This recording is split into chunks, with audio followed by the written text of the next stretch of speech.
Dajjal ini manusia biasa. Dia manusia biasa seperti kita. Dajjal bukan Fomeo, tapi dia manusia. Dia lahir 100 tahun sebelum Nabi Musa diutus. Dia termasuk al-mumtazirin yang Allah tangguhkan.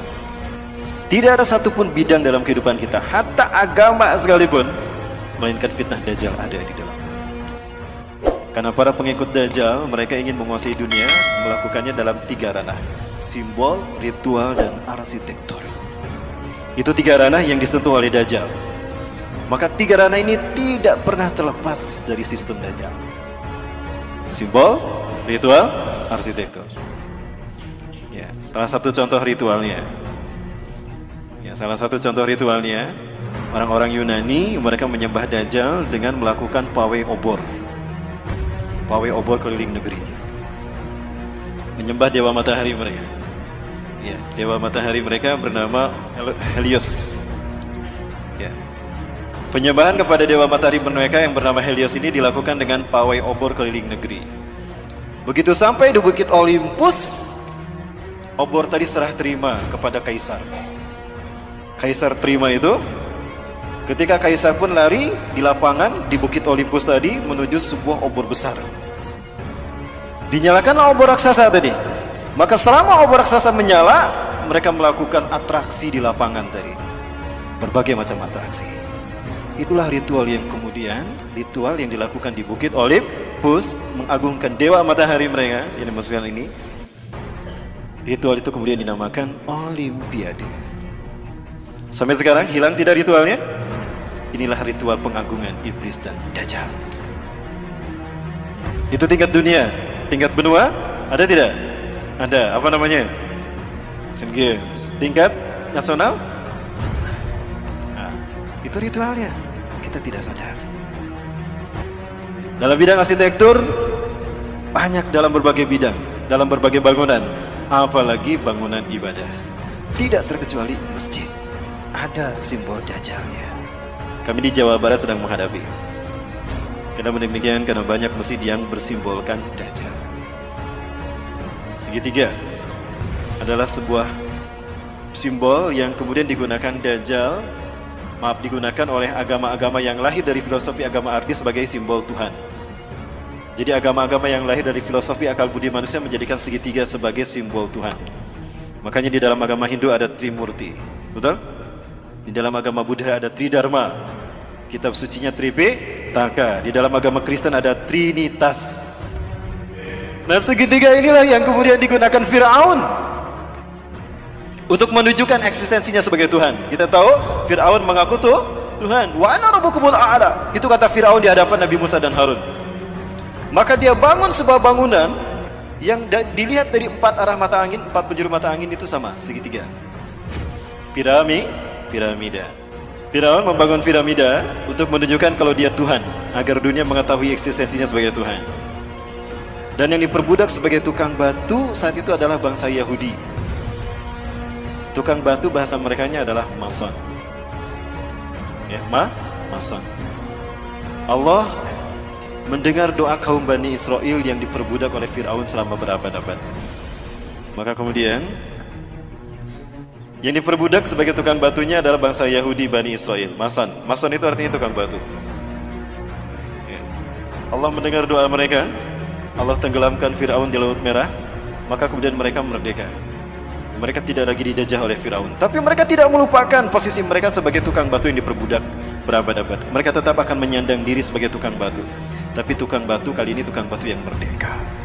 Kalau dulu didedikasikan secara paksa kepada Firaun, maka sekarang didedikasikan untuk Tuhan yang mereka tunggu-tunggu. Jadilah mereka tukang batu yang merdeka. Merdeka bahasa Inggrisnya apa? Free.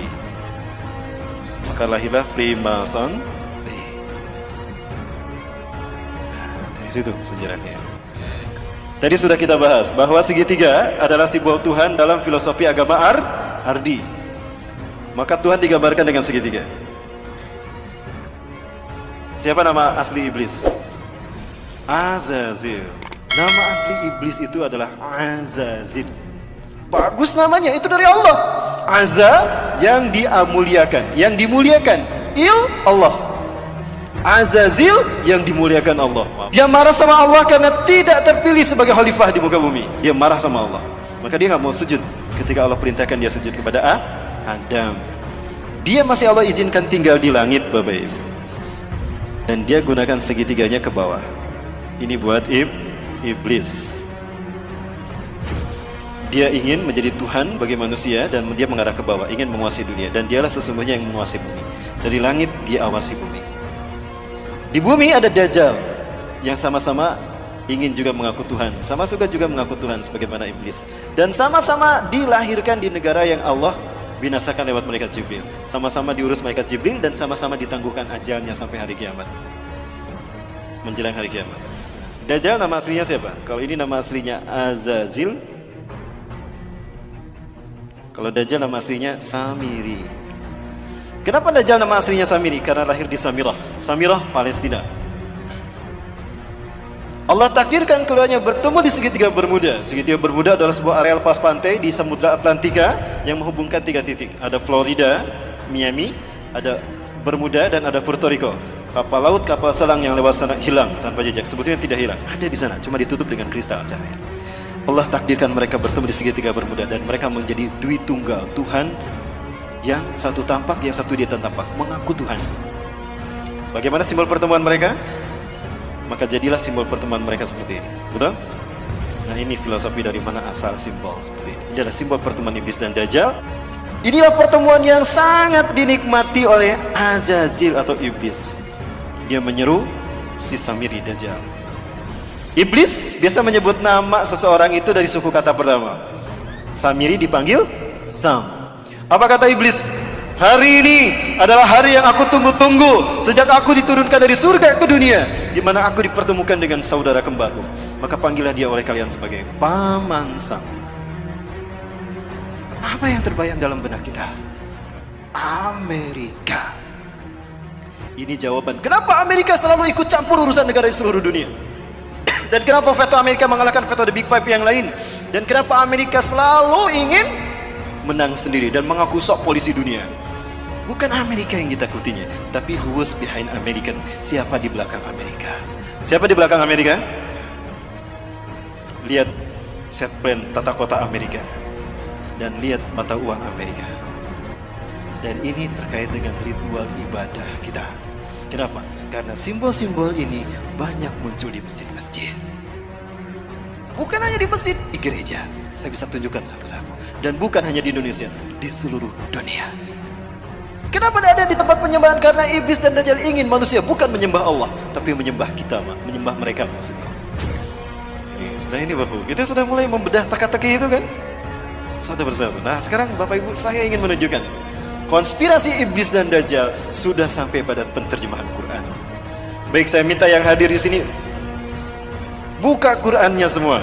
Yang bawa Quran, buka Quran surat ke-7 Al-A'raf ayat ke-16. Saya ingin buktikan kalau ini ada konspirasi dalam penterjemahan Quran, konspirasi Yahudi. Dan saya harap Bapak Ibu bisa melakukan kritisi kepada Departemen Agama. Silakan yang di HP pun juga akan saya tunjukkan Bapak Ibu. Di HP pun ternyata ada yang benar, ada yang salah terjemahnya. Sakit dibasahkan Mas. Iblis menjawab, karena engkau telah menyesatkan aku, pasti aku akan selalu menghalangi mereka dari jalanmu yang lurus. Bedakan menyesatkan aku dengan menghukum aku tersesat. Kalau kata-kata iblis karena engkau telah menyesatkan aku, berarti iblis sesat karena ada yang menyesatkan, betul? Siapa yang menyesatkannya? Seolah-olah Allah yang menyesatkan kan? Karena engkau telah menyesatkan aku. Iblis berkata begitu. Berarti yang bersalah siapa? Allah yang telah menyesatkan iblis loh. Kok jadi Allah yang disalahkan? Betul Bapak Ibu? Nah, sepakat gak kalau kita minta kepada Departemen Agama dirubah tuh terjemahnya?